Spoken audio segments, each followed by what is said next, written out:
പല തെരഞ്ഞെടുപ്പുകളിലും കൗതുകമുള്ള രാഷ്ട്രീയ പോരാട്ടം നടന്നിട്ടുള്ള മണ്ഡലമാണ് പൊന്നാനി. ഇത്തവണ നമുക്കറിയാം ഇ.ടി. മുഹമ്മദ് ബഷീറാണ് സിറ്റിംഗ് MP. പ്രത്യേകിച്ച് ഇപ്പോൾ മുസ്ലിം ലീഗിൻ്റെ പൊളിറ്റിക്കൽ പൊസിഷൻ കേരള രാഷ്ട്രീയത്തിൽ വലിയ തോതിൽ ചർച്ചയാവുകയാണ്. ഭൈമി കാമുകന്മാരുണ്ട്. ലീഗ് എവിടേക്കെങ്കിലുമൊക്കെ പോവോ ഇല്ലയോ എന്നൊക്കെയുള്ള ചർച്ചകൾ സോഷ്യൽ മീഡിയയിലും പൊതുമാധ്യമങ്ങളിലും ഒക്കെ നടക്കുന്നുണ്ട്. എന്തായാലും ഈ തെരഞ്ഞെടുപ്പിൻ്റെ സാഹചര്യത്തിൽ നമ്മൾ പൊന്നാനിയുടെ MP കാണാൻ വേണ്ടിയിട്ടാണ് എത്തിയിരിക്കുന്നത്. ശ്രീ ഇ.ടി. മുഹമ്മദ് ബഷീർ തയ്യാറായിട്ട് നിൽക്കുന്നുണ്ട്. നമസ്കാരം. നമസ്കാരം.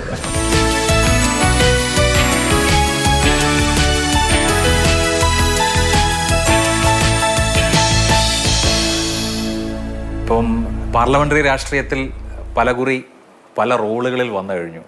MLA ആയി, മന്ത്രിയായി, MP ആയി. വീണ്ടും ഒരിക്കൽ കൂടി പാർലമെൻ്ററി രാഷ്ട്രീയത്തിലേക്ക് ഒരുങ്ങുകയാണോ അതോ കുറേ ആയി ക്ഷീണിതനായോ? അങ്ങനെയല്ല, പാർലമെൻറ്റുമായി ബന്ധപ്പെട്ട സംഗതി അത് നമ്മൾ മത്സരിക്കുന്നതില്ല, അത് വേറെ വിഷയം. പക്ഷേ രാജ്യത്തെ സജീവമായ രാഷ്ട്രീയം, പ്രത്യേകിച്ചും ഇന്ത്യൻ രാഷ്ട്രീയം, ഇതിലൊക്കെ സജീവമായിട്ട് ഇൻവോൾവ്മെൻറ്റ് ഉണ്ടാവണം. അതാണ്. അതല്ലാതെ ഇപ്പോൾ മത്സരിക്കുന്നു എന്നുള്ളത് വേറെ അതിൻ്റെ സമയമായിട്ടില്ല. സാധാരണ നിലയിൽ നമ്മളിപ്പോൾ മുസ്ലിം ലീഗ് സിറ്റിംഗ് MPമാരെ വീണ്ടും മത്സരിപ്പിക്കാറാണ് പതിവ്. അപ്പോൾ സ്വാഭാവികമായും പൊന്നാനിയിൽ നിന്ന് ഈ വരാൻ പോകുന്ന തെരഞ്ഞെടുപ്പിലും മത്സരിക്കുമെന്ന് എല്ലാവരും പ്രതീക്ഷിക്കുന്നുണ്ട്. നമുക്കിപ്പോൾ റിയാക്ട് ചെയ്യുന്നത് ശരിയല്ല. നമ്മളിപ്പോൾ ഇപ്പോഴത്തെ ഒരു പൊതു രാഷ്ട്രീയ സാഹചര്യം എടുത്താൽ നമുക്കറിയാം UDF തുടർച്ചയായ നിയമസഭാ തെരഞ്ഞെടുപ്പുകളിൽ പരാജയപ്പെട്ടു. അതേസമയം ലോക്സഭാ തെരഞ്ഞെടുപ്പിൽ വിജയിക്കുന്നുണ്ട്. അത് ഒരു ദേശീയ രാഷ്ട്രീയ പരിപ്രേക്ഷ്യത്തിൽ നടക്കുന്ന തെരഞ്ഞെടുപ്പ് ആയതുകൊണ്ടുകൂടിയാണ്.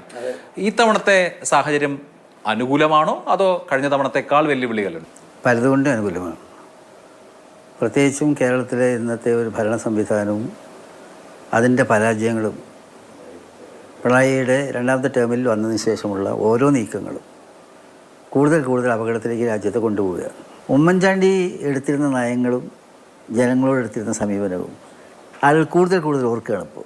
അതിന് കാരണം എന്താ വെച്ചാൽ മറ്റൊരു സംഗതി ഇപ്പുറത്തുള്ളത് കൊണ്ട് പിണറായിൻ്റെ സമീപന രീതികളും അവരുടെ ഗവൺമെൻറ് സമീപനവും അതേ സമയത്ത് ഉമ്മൻചാണ്ടിയുടെ സമീപനവും താരതമ്യപ്പെടുത്തുമ്പോൾ ജനങ്ങൾ ആ നല്ല നാളുകൾ, ഉമ്മൻചാണ്ടി ഗവൺമെൻറ്റിൻ്റെ നല്ല നാളുകൾ തിരിച്ചു വന്നാൽ നന്നായിരുന്നേനെ എന്ന ചിന്തയ്ക്ക് വളരെ ആക്കം കൂട്ടുകയാണ്. പക്ഷേ മുസ്ലിം ലീഗ് പിണറായി വിജയനോട് വളരെ സോഫ്റ്റ് അല്ലേ? അതർത്ഥമില്ല. അതൊക്കെ എന്ന് പറയുന്നത് ഓരോ സന്ദർഭങ്ങളെ തെറ്റായി കോട്ട് ചെയ്യാണ്. മുസ്ലിം ലീഗ് ശക്തമായ നിലപാട് എടുക്കുന്ന പാർട്ടിയാണ്. ഞങ്ങൾ UDF കേരളത്തിലും നാഷണൽ ലെവലിൽ കോൺഗ്രസിൻ്റെ മുന്നണിയും കൊണ്ട് നമ്മളെ ഇന്ത്യ അലയൻസ് അതേ നിലയിൽ തുടരണമെന്ന് ആഗ്രഹിക്കുന്ന ആളുകളാണ്. പക്ഷേ ഇന്നിപ്പോൾ കേരളത്തിൽ ഏറ്റവും വലിയ രാഷ്ട്രീയ ചർച്ച മുസ്ലിം ലീഗ് എത്ര കാലം UDFൽ തുടരും എന്നതാണ്. അതിൽ ആ ചർച്ച ഉദിക്കുന്നേയില്ല. ഇന്നത്തെ കേരള സാഹചര്യത്തിലും ഇന്ത്യൻ സാഹചര്യങ്ങളും എടുത്തു നോക്കുകയാണെങ്കിൽ കോൺഗ്രസിനോടൊപ്പം നിന്നുകൊണ്ടുള്ള ഒരു മാറ്റത്തിന് രാജ്യത്ത് എന്തെങ്കിലും ചെയ്യാനൊക്കെ ഉള്ളൂ. അപ്പുറത്ത് CPMനെ സംബന്ധിച്ചിടത്തോളം CPMന് ദേശീയ രാഷ്ട്രീയത്തിൽ ഒന്നും ചെയ്യാനൊക്കില്ല.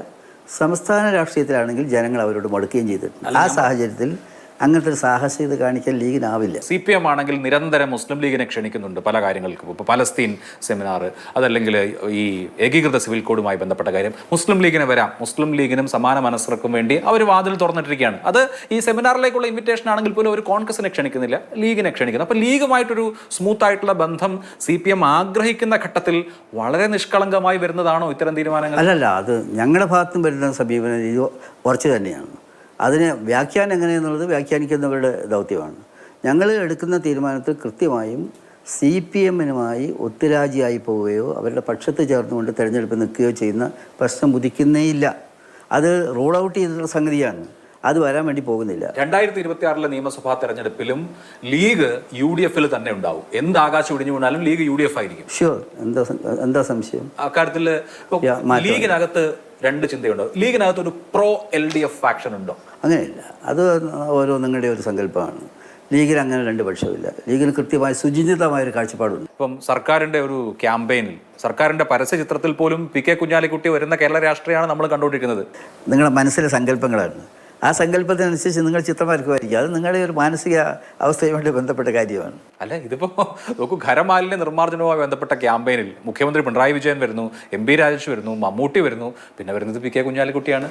അല്ല, അത് UDFലെ മറ്റു രാഷ്ട്രീയക്കാരൊന്നും ഇല്ല. ആ തെറ്റിദ്ധാരണ നിങ്ങൾക്ക് വേണ്ട. അദ്ദേഹം തന്നെ കൃത്യമായിട്ട് പറഞ്ഞിട്ടുണ്ട് മുസ്ലിം ലീഗിൻ്റെ നയങ്ങളിൽ തീർച്ചയായിട്ടും അങ്ങനെ ഒരു പ്രോ LDF കാണേണ്ട കാര്യമില്ലെന്ന് അദ്ദേഹം തന്നെ കൃത്യമായിട്ട് പറഞ്ഞിട്ടുണ്ട്. തങ്ങളുടെ പ്രസ്താവന വന്ന ദിവസം അദ്ദേഹത്തിൻ്റെ പ്രസ്താവന കൂടി നിങ്ങളൊക്കെ മീഡിയയിൽ വന്നിരുന്നു. ഇപ്പൊ ലീഗിനകത്ത് യഥാർത്ഥത്തിൽ അങ്ങനെ ഇടത് അനുകൂലികൾ ഇടത് വിരുദ്ധർ ഒരു വടംവലിയുണ്ടോ? ഇല്ല, ഒന്നുമില്ല. ഇല്ല, സ്മൂത്താണ്. പക്ഷേ ഇപ്പൊ മുസ്ലിം ജനസാമാന്യം കൂടുതലായി ഇടതുപക്ഷത്തേക്ക് ആകർഷിക്കപ്പെടുന്ന ഒരു സാഹചര്യവും മുസ്ലിം ലീഗിൻ്റെ അതുകൊണ്ട് തന്നെ നിലവിലുള്ള പല സ്റ്റേക്കുകളും ഇല്ലാതാവുന്ന സാഹചര്യമുണ്ട്. ഞാനൊരു ഒറ്റ ഉദാഹരണം പറയാം. ഇപ്പോൾ മുഖ്യമന്ത്രി വരുന്നു, മുഖ്യമന്ത്രിയുടെ യാത്ര വരുന്നു, മുസ്ലിം ലീഗും UDFൻ്റെ ഘടകകക്ഷികളും ബഹിഷ്കരിക്കുന്നു. പക്ഷേ മുസ്ലിം ജനസാമാന്യത്തിലെ എല്ലാ സംഘടനകളും പങ്കെടുക്കുകയാണ്. ഇപ്പോൾ മുസ്ലിം വിഭാഗത്തിലൊരു പ്രധാനപ്പെട്ട പ്രശ്നമായിരുന്നു ഭിന്നശേഷി സംവരണം വരുമ്പോൾ മുസ്ലിം സംവരണത്തെ അത് ബാധിക്കുമോ? അതൊരു ഇഷ്യൂ ആയിരുന്നു. മുഖ്യമന്ത്രിയുമായിട്ടുള്ള ചർച്ചയിൽ അത് മുജാഹിദ് സംഘടനകളെ പ്രതിനിധീകരിച്ച് ഹുസൈൻ മടവൂർ ഉന്നയിക്കുന്നു, സമസ്തയുടെ പ്രതിനിധി ഉന്നയിക്കുന്നു, അതുപോലെ തന്നെ മുസ്ലിം ജമാഅത്തിന്റെ പ്രതിനിധി ഉന്നയിക്കുന്നു. മുഖ്യമന്ത്രി അങ്ങനെ ഉണ്ടാവില്ല എന്ന് ഉറപ്പും കൊടുക്കുന്നു. അവിടെ ആ പ്രശ്നം തീരാണ്. അപ്പം മുസ്ലിം ലീഗ് അവിടെ ഔട്ടാവുകയാണ്. അപ്പം ഈ സ്റ്റേക്ക് ഹോൾഡർ എന്നുള്ള നിലയിൽ മുസ്ലിം ലീഗ് ശരിക്കും ഈ സംഭവത്തിനകത്ത് നിന്നേ പോകുന്ന അവസ്ഥ സംജാതമായിട്ടില്ലേ? എങ്ങനെയാണ് നിങ്ങൾ പറയുന്നത്? മുഖ്യമന്ത്രി ഈ സംവരണത്തിൽ ഭിന്നശേഷി സംവരണത്തിൻ്റെ കാര്യത്തിൽ മുസ്ലിം സമുദായത്തിൻ്റെ ടേണാണ് നേരെ എടുത്തു മാറ്റിയത് എന്ന് പറഞ്ഞാൽ എൻ്റെ അർത്ഥം വരാൻ വേണ്ടി പോകുന്ന എല്ലാ നിയമനങ്ങളിലും മുസ്ലിം സമുദായത്തിന് ഈ രണ്ട് ഇനം, അത് ഇപ്പോഴത്തേൽ 26ഉം 76ഉം ആ ടേണാണ് ഞാൻ മുസ്ലിം സമുദായത്തിൽ. ഈ ടേൺ ഇല്ലാതെ വന്നാൽ ആയിരക്കണക്കിന് നിയമനങ്ങൾ വരുന്ന സമയത്ത് വലിയ തോതിലുള്ള തിരിച്ചടിയാണ് ഉണ്ടാകുന്നത്. അത് തിരുത്തിയോ മുഖ്യമന്ത്രി? തിരുത്തട്ടെ, തിരുത്തണമെന്ന് ഞങ്ങൾ പറയുന്നുണ്ട്. ചർച്ചയുണ്ട്. അത് നോക്കൂ, ആ ആശങ്ക പരിഹരിക്കാൻ മുസ്ലിം സമുദായത്തിലെ സമുദായ സംഘടനകളും മുഖ്യമന്ത്രിയും സംസാരിക്കുന്നു, അവർ തീരുമാനമെടുക്കുന്നു, അവിടെയാണ് ഞാൻ തിരുത്തുന്നത്. മുഖ്യമന്ത്രി ഇതുവരെ തിരുത്തിയിട്ടില്ല, തിരുത്തണം. എല്ലാ മുസ്ലിം സംഘടനകളും മുഖ്യമന്ത്രിയുടെ പ്രഭാത ഭക്ഷണ വേദിയിലുണ്ട്. ഹൈദരലി തങ്ങളുടെ മരുമകൻ പോലും പോയി. അത് പോട്ടെ, അതിപ്പോൾ വ്യക്തികൾ എടുക്കുന്ന തീരുമാനമാണെന്ന് നോക്കാം. ഇപ്പോൾ വഖഫ് ബോർഡുമായി ബന്ധപ്പെട്ട് PSCക്ക് വിടുന്നതുമായി ബന്ധപ്പെട്ട് സർക്കാർ ഒരു തീരുമാനമെടുത്തു. സംഘടനകൾക്കെതിരെ അഭിപ്രായം ഉണ്ടായി. ലീഗ് വലിയ റാലിയൊക്കെ നടത്തി. പക്ഷേ നോക്കൂ, സമസ്തയുടെ അധ്യക്ഷൻ മുഖ്യമന്ത്രിയുമായി നേരിട്ട് ഡീൽ ചെയ്യാണ്, സംസാരിക്കുകയാണ്, അത് പരിഹരിക്കുകയാണ്. അവിടെയും മുസ്ലിം ലീഗ് അതങ്ങനെയല്ല. മുസ്ലിം ന്യൂനപക്ഷത്തിൻ്റെ പ്രശ്നം ഒരു കൂട്ടൊരു സംഘടന അല്ലെങ്കിൽ മുസ്ലിം ബ്രാൻഡുള്ള സംഘടന ചെയ്തത് അവരതിൽ റെപ്രസെൻറ്റേഷൻ കൊടുത്ത് ശരിയാക്കാന്ന് പറഞ്ഞാൽ അങ്ങനെ പോകാൻ പാടില്ല, സംസാരിക്കാൻ പാടില്ല എന്ന് ഞങ്ങൾ പറയില്ല. അത് അവരുടെ തീരുമാനം കൊണ്ടാണോ ഞങ്ങളുടെ തീരുമാനം? അതൊക്കെ ഓരോ വ്യാഖ്യാനാണ്. അതായത് ഈ ഇഷ്യൂ ടേക്കപ്പ് ചെയ്ത്, ഈ വഖഫിൻ്റെ ഇഷ്യൂ ടേക്കപ്പ് ചെയ്തും ഒരു മാസ് മൂവ്മെൻ്റ് ആയിട്ട് കൊണ്ടുവന്നതും മുസ്ലിം ലീഗ് തന്നെയാണ്. മുസ്ലിം ലീഗ് നടത്തിയ റാലിയാണ് അതിൻ്റെ ഏറ്റവും വലിയ കാരണം. അത് തീർച്ചയായിട്ടും ഭയപ്പെടുത്തിയിട്ടുണ്ട് ശ്രീ പിണറായി വിജയനെയും അദ്ദേഹത്തിൻ്റെ ഗവൺമെൻറ്റിനെയും. അതിൻ്റെ പ്രത്യാഘാതമായിട്ട് അവർ വഴങ്ങേണ്ടി വന്നതാണ്. അത് ആരെങ്കിലും അവകാശവാദം ഉന്നയിക്കുന്നതിൻ്റെ അത് വർക്കായി. ഞാൻ പറഞ്ഞത് ലീഗ് സംഘടനാപരമായി എടുക്കുന്ന തീരുമാനവും നിലപാടും എന്നുള്ളതിനപ്പുറത്ത് മുസ്ലിം ലീഗ് എന്ന പാർട്ടിയെ വേണ്ട, പക്ഷേ ലീഗിന്റെ പിന്നിൽ അണിനിരുന്ന മുസ്ലിം ജനസാമാന്യത്തെ വേണം എന്ന തരത്തിലുള്ള സമീപനവും നിലപാടും വളരെ സ്ട്രാറ്റജിക് ആയ മൂവ്മെന്റ് അവർ നടത്തുമ്പോൾ ലീഗിന് വെറുതെ ഇരിക്കാൻ പറ്റും? അങ്ങനെയല്ല, സ്ട്രാറ്റജിക് ആയിട്ട് അവർക്ക് എന്ത് സ്ട്രാറ്റജിയും പ്രയോഗിക്കാം. പക്ഷേ ഈ നാട്ടിലെ മുസ്ലിം ന്യൂനപക്ഷം മുസ്ലിം ലീഗിനെ വിട്ടുകൊണ്ട്, അല്ലെങ്കിൽ മുസ്ലിം ലീഗിൻ്റെ ആവശ്യമില്ല, CPM നേരിട്ട് മതി എന്നുള്ള ചിന്താധാരയിലേക്ക് ഇവിടുത്തെ ബുദ്ധിയുള്ള ഒരു ജനവിഭാഗം പോയില്ല, മൈനോറിറ്റീസും പോയില്ല. ഇപ്പം സമസ്ത കേരള ജമിയത്തുൽ ഉലമ മുസ്ലിം ലീഗിനെ സംബന്ധിച്ച് മുസ്ലിം ലീഗിൻ്റെ എന്താ പറയുക, മുസ്ലിം ലീഗിൻ്റെ ഒരു പ്രധാനപ്പെട്ട സപ്പോർട്ടേഴ്സൊക്കെ കൂടി അണിനിരക്കുന്ന പാണക്കാട് തങ്ങൾ മുൻകാലങ്ങളിലൊക്കെ മുഷാവറയിൽ അംഗമായിട്ടുള്ള ഒരു സംഘടനയായിരുന്നു. പക്ഷേ ഇപ്പോൾ അവർ സ്വതന്ത്ര നിലപാടെടുക്കുന്നു. അവർ മുസ്ലിം ലീഗിൻ്റെ തണലിലല്ല, അവർ ഡയറക്റ്റ് സർക്കാരുമായി ഡീൽ ചെയ്യുന്നു. സർക്കാർ ആഭിമുഖ്യമുള്ള ഒരു പറ്റം നേതാക്കൾ അവർക്കുണ്ട് താനും. അപ്പോൾ ലീഗ് വറീഡാവേണ്ട ഒരു സിറ്റുവേഷൻ അല്ലേ? അല്ലല്ല, ഞങ്ങൾ ഒരിക്കലും വിചാരിച്ചിട്ടില്ല, പറയുകയില്ല. സമസ്ത ലീഗിൻ്റെ ചൊൽപ്പടിക്ക് നിൽക്കണമെന്ന് ഞങ്ങൾ പറയില്ല. അവർ ചർച്ച ചെയ്യേണ്ടതാണ്, അവർക്ക് അവരുടെ കാര്യം ചർച്ച ചെയ്യാം.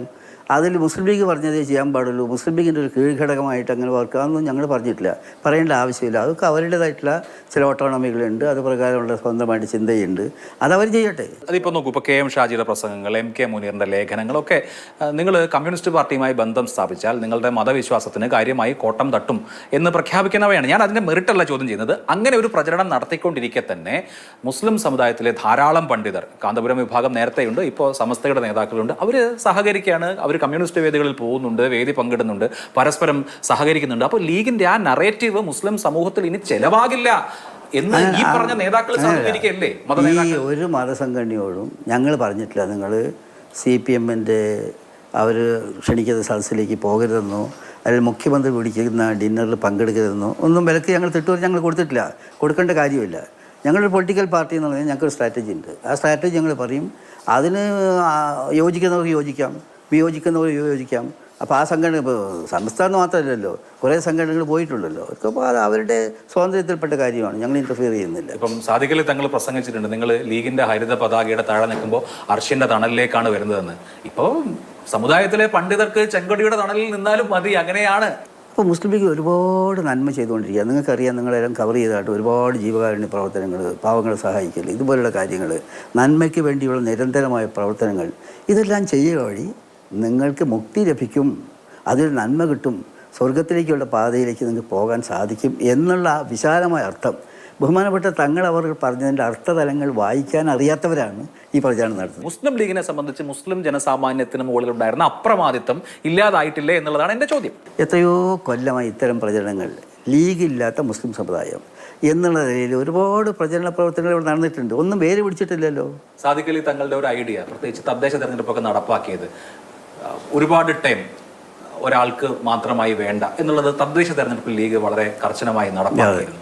അത് നിയമസഭയിലേക്കും പാർലമെന്റിലേക്കും ഒക്കെ വേണ്ടതില്ല. അല്ല, അത് മറ്റൊരു പോയിന്റാണ്, അത് ഡിസ്കസ് ചെയ്യേണ്ട പോയിന്റാണ്. തീർച്ചയായിട്ടും അത്തരം പോയിന്റുകൾ ഡിസ്കസ് ചെയ്യേണ്ട കാര്യം തന്നെയാണ്.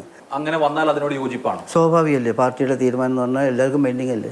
MLA-മാരെ പോലെ MP-മാർക്കും മണ്ഡലത്തിൽ സജീവമാകേണ്ട ബാധ്യത കൂടി വരികയാണ്. എല്ലാവർക്കും MP-മാരെ ആവശ്യമുണ്ട്. ഞാൻ നേരത്തെ ശ്രീ സമദാനിയോടും ചോദിച്ചു, പണ്ടൊക്കെ ബനാത്ത് വാലയോ സേട്ട് സാഹിബോ ഒക്കെ ജയിച്ചാൽ പിന്നെ അടുത്ത ഇലക്ഷന് വന്നാലും കുഴപ്പമില്ല എന്നൊരു സാഹചര്യം ഉണ്ടായിരുന്നു. അവരങ്ങനെ വരുന്നതായിരുന്നു എന്നല്ല ഞാൻ പറഞ്ഞത്. പക്ഷേ അതൊക്കെ മാറി ഇപ്പോൾ MP-യെ ഓരോ മനുഷ്യനും ഇവാലുവേറ്റ് ചെയ്യുന്ന ഒരു കാലമായോ? അങ്ങനെ അത് ആവശ്യമാണ്. എനിക്ക് 53ഓളം തദ്ദേശ സ്വയംഭരണ സ്ഥാപനങ്ങളുണ്ട് ഈ മണ്ഡലത്തിൽ, 7 അസംബ്ലി ഉണ്ട്.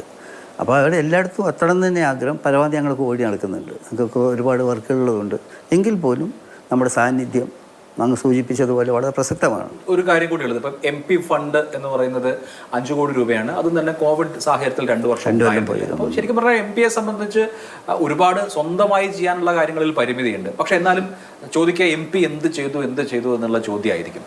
അതിനുള്ള ഉത്തരം എന്താണ്? അതായത് എൻ്റെ മണ്ഡലത്തെ സംബന്ധിച്ചിടത്തോളം റെയിൽവേ സ്റ്റേഷനുകൾ, എൻ്റെ മണ്ഡലത്തിലെ 5 റെയിൽവേ സ്റ്റേഷൻ ഉണ്ട്, എല്ലാം കൂടിയിട്ട് എല്ലാറ്റിലും അത്ഭുതകരമായിട്ടുള്ള മാറ്റങ്ങളാണ് വന്നുകൊണ്ടിരിക്കുന്നത്. അതായത് എല്ലാ മണ്ഡലങ്ങളിലും പുതിയ പുതിയ പദ്ധതികൾ കൊണ്ടുവന്നിട്ടുണ്ട്. ഇപ്പോൾ തിരൂര് മലപ്പുറം ജില്ലയെ സംബന്ധിച്ച് ഏറ്റവും പ്രധാനപ്പെട്ട റെയിൽവേ സ്റ്റേഷനാണ്. പക്ഷെ നമുക്കിപ്പോൾ എറണാകുളം, കോഴിക്കോട് എന്നൊക്കെ പറയുന്ന നിലയ്ക്കുള്ള ഒരു വികസനം തിരൂർ റെയിൽവേ സ്റ്റേഷനിലേക്ക് വരുന്നുണ്ട്. ആളുകളുടെ എണ്ണവും മറ്റു കാര്യങ്ങളൊക്കെ പരിഗണിക്കുമ്പോൾ തിരൂര് ആ നിലയ്ക്ക് ഇമ്പോർട്ടൻ്റ് ആയിട്ടുള്ള, അല്ല അത് നിങ്ങൾ ആദ്യ വന്ദേ ഭാരതിന് അവിടെ സ്റ്റോപ്പ് കൂടി ഉണ്ടായിരുന്നില്ല. അതെ, ആ പറഞ്ഞൊക്കെ ശരിയാണ്. എറണാകുളത്തിനും അല്ലെങ്കിൽ തിരുവനന്തപുരത്തിനും കോഴിക്കോടിനൊക്കെ ലഭിക്കുന്നത് പോലെ അതേ പ്രയോറിറ്റി കിട്ടുന്നില്ല. അത് സ്വാഭാവികമാണ്. അതിൻ്റെ കാറ്റഗറൈസേഷനുമായിട്ട് ബന്ധപ്പെട്ട സംഗതികളാണ്.